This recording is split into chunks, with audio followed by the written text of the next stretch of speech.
வணக்கம். இன்றைய நியூஸ் 27 செய்திகள் வாசிப்பது உங்கள் பிரியா.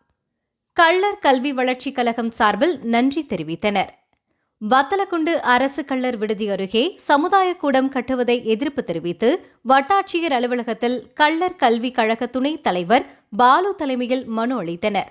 இந்த நிலையில் இன்று கூட்டமைப்பைச் சேர்ந்தவர்கள் நிலக்கோட்டை தாலுகா அலுவலகத்தில் தலைமை நில அலுவலர் விக்ரமை சந்தித்து பேசியபோது, வத்தலக்குண்டு அரசு கள்ளர் விடுதி பகுதியில் சமுதாய கூடம் வராது என்று உறுதியளித்ததைத் தொடர்ந்து நன்றி தெரிவித்தனர். இதில் வத்தலக்குண்டு பிரமலை கள்ளர் வளர்ச்சிக் கழக தலைவர் பொன் அண்ணாதுரை, செயலாளர் செந்தில்குமார் பாண்டியன், நிலக்கோட்டை பிரமலை கள்ளர் கூட்டமைப்பு மாநில பொருளாளர் இளங்கோ, மதுரை மாவட்ட தலைவர் மணிகண்டன், தென்னிந்திய பார்வர்ட் பிளாக் கட்சி மாவட்ட செயலாளர் ஆரோக்கியம், வத்தலக்குண்டு பிரமலை கள்ளர் வளர்ச்சி சங்க ஒருங்கிணைப்பாளர் வீரகுமார் உட்பட பலர் கலந்து கொண்டனர்.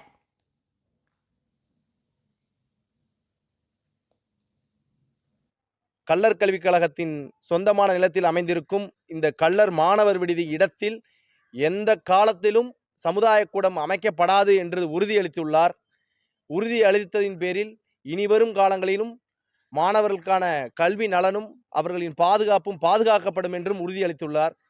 இதன் விளைவாக பிரமலை கள்ளர் வளர்ச்சி சங்கத்தின் இந்த போராட்டத்தின் மிகப்பெரிய வெற்றி அடைந்துள்ளது. அதன் சார்பாக போராடிய அனைத்து சமுதாய போராளிகளுக்கும், எங்கள் பிரமலை கள்ளர் வளர்ச்சி சங்கத்தின் உறுப்பினர்களுக்கும் என் மனமார்ந்த நன்றியையும் வாழ்த்துக்களையும் தெரிவித்துக் கொள்கிறேன்.